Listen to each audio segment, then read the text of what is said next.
Welcome back. Well, parenting can be enough of a challenge in itself, but for co-parents, sharing custody, navigating family after separation can add a whole new layer, with 1 in 5 Australian kids now set to experience the divorce of their parents before turning 18.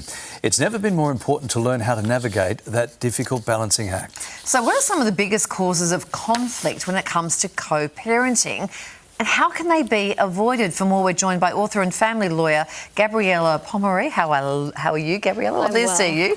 First of all, tell us a bit about what inspired you to write this book. Well, I suppose firstly my work as a family lawyer, I see the damage that divorce can do to children, and then I went through it myself, and as a co-parent to then a 1-year-old, I thought we've got to do this different. We know that a child's experience of their parents' divorce, it largely impacts their future, their adult relationships, their marriage. So I wanted to put together a roadmap to do it better. Okay. In your experience, what do you find is the biggest issue when dealing with co-parenting? High conflict. I think the emotion, the grief, the anger, that comes out in, the communication between parents. And I say we've got to do this more politely, more respectfully. So have in the forefront of your mind, would my child be proud of me with what I'm saying? And put in place better tools for more respectful and healthier communication. Okay, so it's all about collaborative co-parenting. That's what we're aiming for. What are your biggest tips? Boundaries, number one, I think good boundaries in place. You get to set up your co-parenting relationship. You choose how you do it. 2, again, always have your child at the forefront of your mind when you're making decisions. 3, I think, don't use your child as that messenger. Parents tend to do that. It's really bad. Children shouldn't be involved. That has long-term impact on them. And it's okay to make mistakes. You're not going to be a perfect co-parent straight away. It takes time.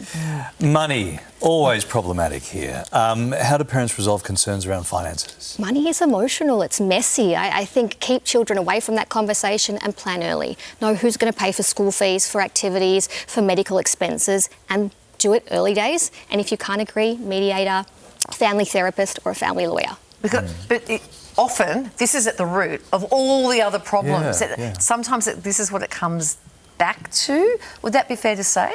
I do, and I think you've got to remember this. It's not about me, not what I deserve as mum, dad or husband and wife. It's what do my children need? Remember that when you're making financial decisions. How much of this information relies on people being reasonable? Yes, I think you need 2 parents who want to come together to do this for their children. But I often say co-parents aren't best friends. You don't even have to like your ex. It's about working together like business partners. What if you're trying and the other person isn't? Because we often, although it depends on who you talk to too, because each can think that they're the reasonable one. But what if you think that you're doing everything that you can and the other person just isn't playing ball? What then? You can only do as best as you can do, and that's the example you show your child. So even if you have an ex that doesn't want to co-parent, that's high conflict, you put in place the boundaries that help you and that give you your peace, and you show your child, I'm doing it my way, I'm being respectful, I'm trying to model a healthier parenting relationship for you, and that's all you can do. Yeah, that's good advice. School holidays in some states right now, so what are your tips for navigating this time? Plan early, and it's not a competition. Too many parents compete. One might watch Mary Poppins at home and the other one's taking their kid off to the French Riviera. It doesn't matter.